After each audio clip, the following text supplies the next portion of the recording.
ये आपको मालूम है ये भव्य राम मंदिर कैसे बना है? किसने बनाया? किसने बनाया? किसने बनाया? किसने बनाया? आपका जवाब गलत है।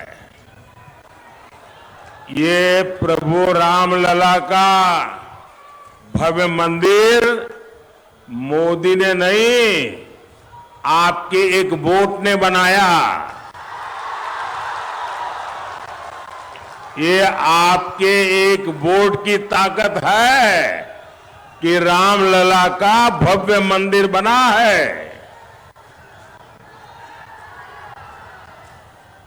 जिसने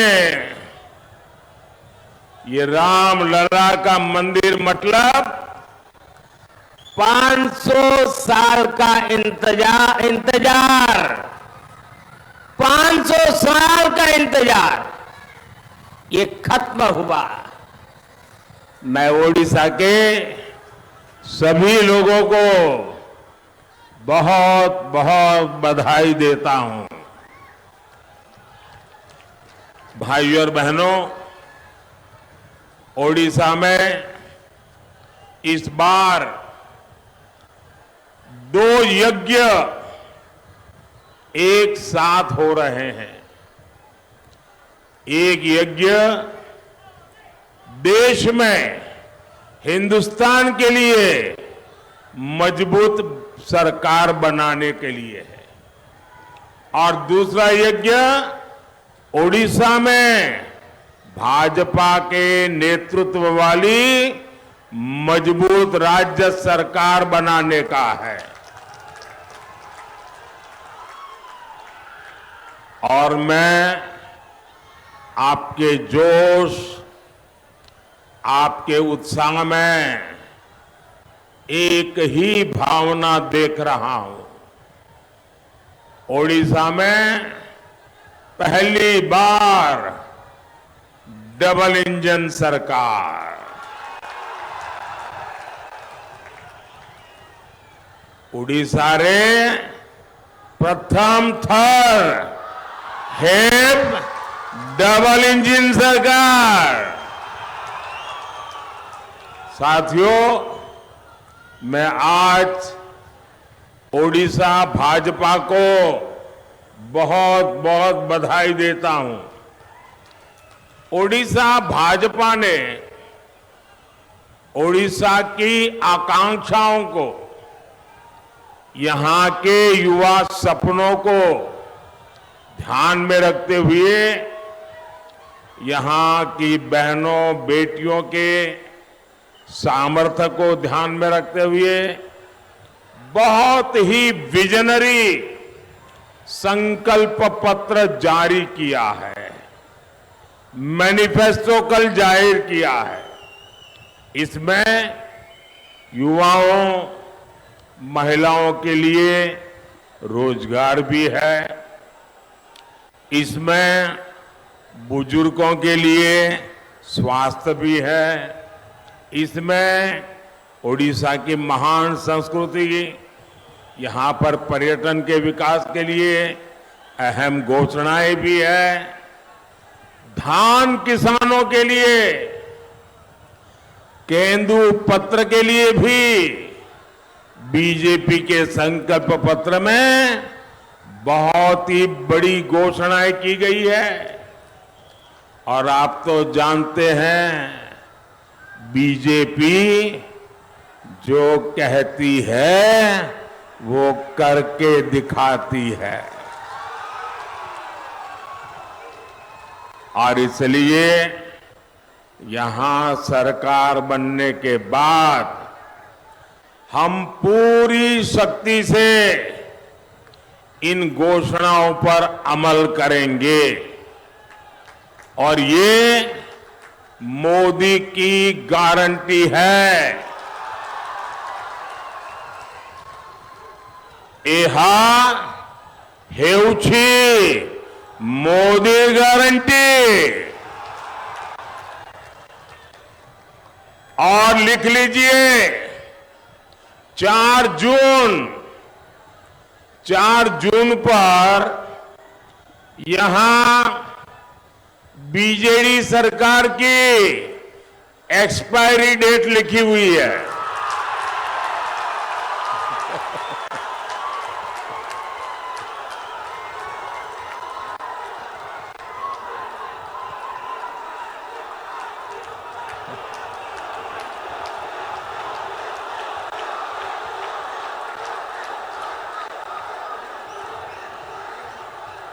चार जून बीजेडी की एक्सपायरी डेट लिखी हुई है, मान लीजिए। भाइयों बहनों, आज 7 मई है, 6 मई है, आज 6 मई है। 6 जून को बीजेपी के मुख्यमंत्री पद का उम्मीदवार तय होगा। 10 जून को भुवनेश्वर में बीजेपी के मुख्यमंत्री का शपथ समारोह होगा। और मैं आज आप सबको भाजपा के सरकार के मुख्यमंत्री के शपथ समारोह के लिए निमंत्रण देने आया हूं।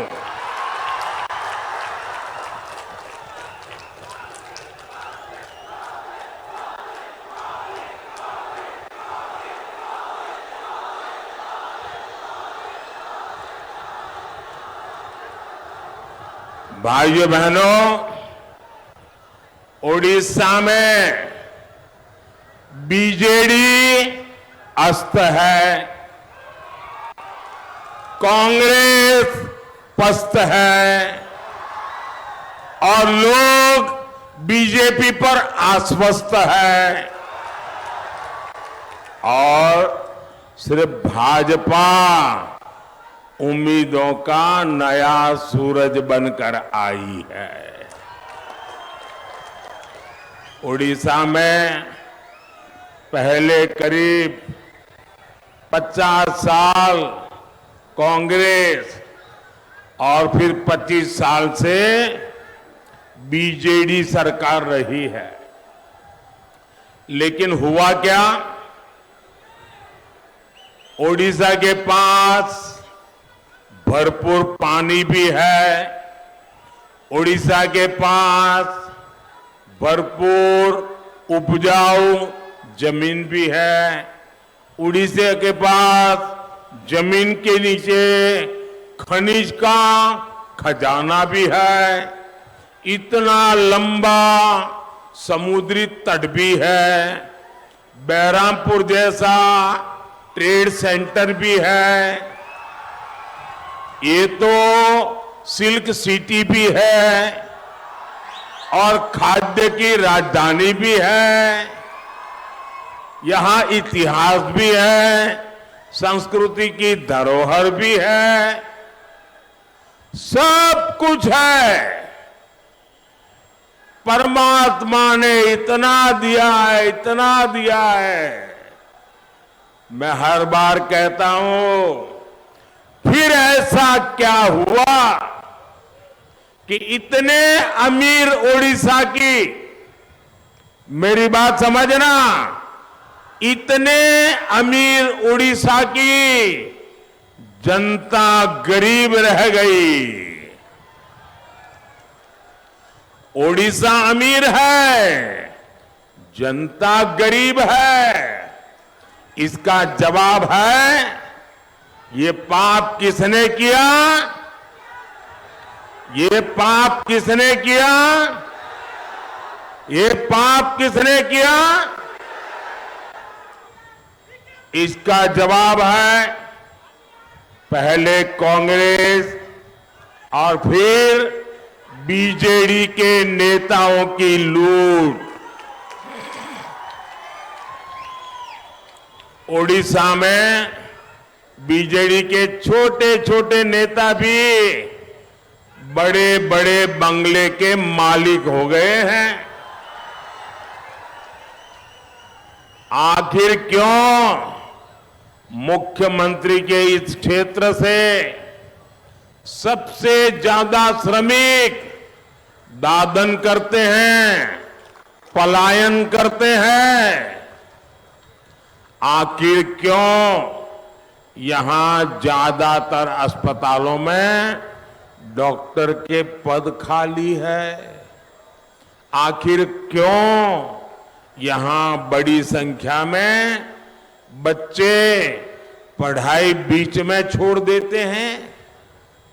हिंजीली में पर्याप्त कोल्ड स्टोरेज तक नहीं है, पानी की बेहतर सुविधा नहीं है।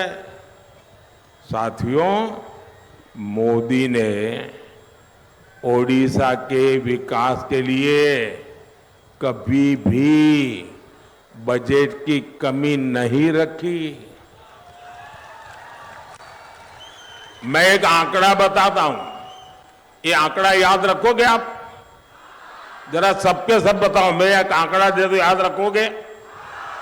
पक्का आंकड़ा है, याद रखोगे? घर घर जाके बताओगे? अगर याद नहीं रहता तो बैठे बैठे लिख लेना, मोबाइल में टाइप कर देना, ठीक है? देखिए, आप जानते हैं जब केंद्र में 10 साल सोनिया जी की रिमोट कंट्रोल वाली सरकार थी, मनमोहन सिंह जी को प्रधानमंत्री पद पर बिठाया हुआ था, तो उन्होंने सिर्फ उड़ीसा को 1 लाख करोड़ रुपया उड़ीसा को दिए थे। 10 साल में कितना? 10 साल में कितना? जरा याद करके बोलिए, 10 साल में कितना? और जोर से बोलिए, 10 साल में कितना? और मोदी ने 10 साल में कितने दिए बताऊं? बताऊं? याद रखोगे? 10 साल में मोदी ने 3.5 लाख करोड़ रुपए से ज्यादा ओडिशा को दिए। लेकिन साथियों, आप भी जानते हैं, सिर्फ पैसे भेजने से काम नहीं चलता है। यहां पर अच्छी सरकार भी तो चाहिए। ये दिल्ली से आपके लिए पैसा भेजता है, आपके लिए योजनाएं बनाता है, लेकिन बीजेडी सरकार या तो उनको लागू नहीं करती या फिर उन पर अपना स्टिकर लगा देती है, अपना लेबल लगा देती है और ऊपर से लूटपाट करती है। केंद्र सरकार ने जल जीवन मिशन के लिए 10,000 करोड़ रुपए उड़ीसा को दिए। कितने?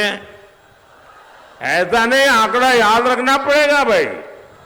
कितने दिए? 10,000 करोड़। कितने दिए?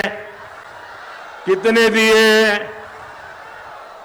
उस पैसे का 10,000 करोड़ बीजेडी सरकार ने क्या किया? वो पैसे यहां की सरकार सही से खर्च ही नहीं कर पाई।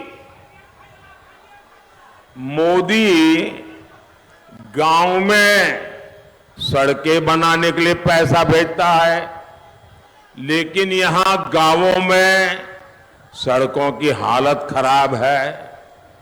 मोदी दिल्ली से मुफ्त चावल के लिए पैसे भेजता है, लेकिन बीजेडी सरकार क्या करती है? वो इस योजना पर भी अपनी फोटो चिपका देती है। मुफ्त चावल का बैग अपने नाम से आपको देती है। ये उनको बेईमानी क्यों करनी पड़ती है? क्योंकि खुद ने कुछ किया ही नहीं है। अगर खुद करते तो मोदी के काम पे खुद की फोटो लगानी पड़ती क्या? लगानी पड़ती क्या? खुद ने कुछ किया ही नहीं।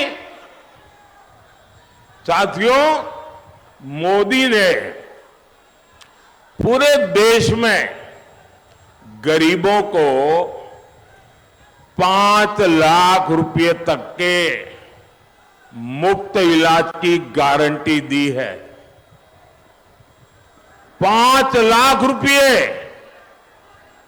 भाई जरा इधर ध्यान दीजिए आप लोग। अरे लोग तो अब आ रहे हैं, क्या करेंगे भाई? ये तो लोगों का उत्साह है, आएंगे, अब क्या करेंगे? मुझे आगे जाना है।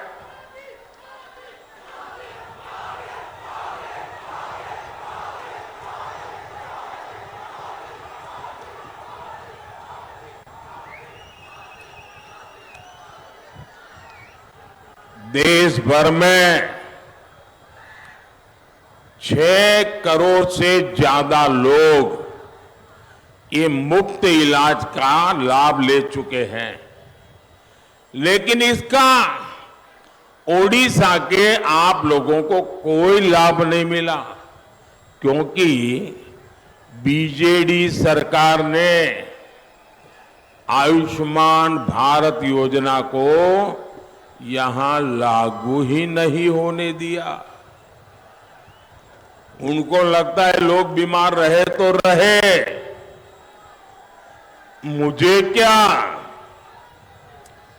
ऐसा सोचने वाली यहां सरकार।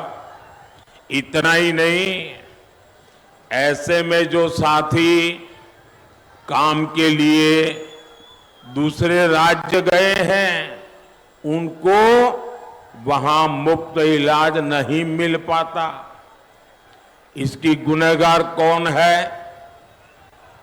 इसकी गुनहगार कौन है? यहां इसकी गुनहगार कौन है? यहां की बीजेडी सरकार। कौन है गुनहगार? कौन है गुनहगार? कौन है गुनहगार? अब तो मोदी ने एक और गारंटी दी है। 10 जून को भुवनेश्वर में जैसे ही बीजेपी का मुख्यमंत्री शपथ लेगा, उसी दिन आप सब में जो गरीब परिवार के लोग हैं, उनको 5 लाख रुपया मुफ्त इलाज का काम शुरू हो जाएगा। और जो 70 साल से ऊपर के हमारे बुजुर्ग भाई बहन हैं, उनको भी, किसी भी परिवार से हो, किसी भी जाति से हो, किसी भी समाज से हो, आपके घर में 70 से ऊपर के जो भी है, हर एक का इलाज का खर्चा अब आपको नहीं, ये भगवान जगन्नाथ का बेटा करेगा, मोदी करेगा, मोदी। और इससे बुजुर्गों का ही नहीं, परिवार के युवाओं का भी फायदा होगा। उन्हें अपने माता पिता के इलाज की चिंता से मुक्ति मिलेगी। अब आपके माता पिता की चिंता मोदी करेगा, अपने बच्चों की चिंता आप करना, ठीक है? इसके लिए यहां उड़ीसा में भी भाजपा सरकार बनना बहुत जरूरी है। साथियों, आज उड़ीसा में जो सरकार है, उसे महिलाओं के हितों की परवाह ही नहीं है। एक काम करिए भाई, एसपी जी वाले, ये 2 छोटे छोटे बच्चे चित्र लेके आए हैं, वो एक नौजवान लेके आया है, ये जरा ले लीजिए भाई, और पीछे अपना आता पता लिख दीजिए, मैं चिट्ठी भेजूंगा आपको। पीछे अपना नाम पता लिख दीजिए। आपका ये प्यार, आपका ये आशीर्वाद, ये हमारा उड़ीसा तो कला का धाम है, कलाकारों का स्वर्ग है। ये आप दे दीजिए हमारे एसपी जी को, मैं जरूर जाके देखूंगा। बच्चे, आपका जो प्यार है ना, वो मेरी बहुत बड़ी पूंजी है। शाबाश। इतना प्यार से आप लोग रात रात जग करके बनाते हैं सारी चीजें। हाँ, उस बच्ची से भी ले लीजिए भाई, उधर उस नौजवान से ले लीजिए। अरे उधर से देखो भाई एसपी जी। हाँ, देखिए इधर हमारी मां का चित्र लेके आई है एक बहन, उनसे भी ले लीजिए भाई। वो 2-3 लोग हैं वहां। आप सब अपना आता पता लिख दीजिए, मैं आपको चिट्ठी लिखूंगा और मैं उड़िया में चिट्ठी लिखूंगा। मैं आपके मुख्यमंत्री जैसा नहीं हूं, मैं तो आपके दिलों में राज करता हूं। मुझ पर तो जगन्नाथ भगवान के आशीर्वाद है। देखिए उधर से भी एक नौजवान से ले लीजिए भाई, ये इतने प्यार से बना लगा लाए हैं, मैं इनको मना नहीं कर सकता जी।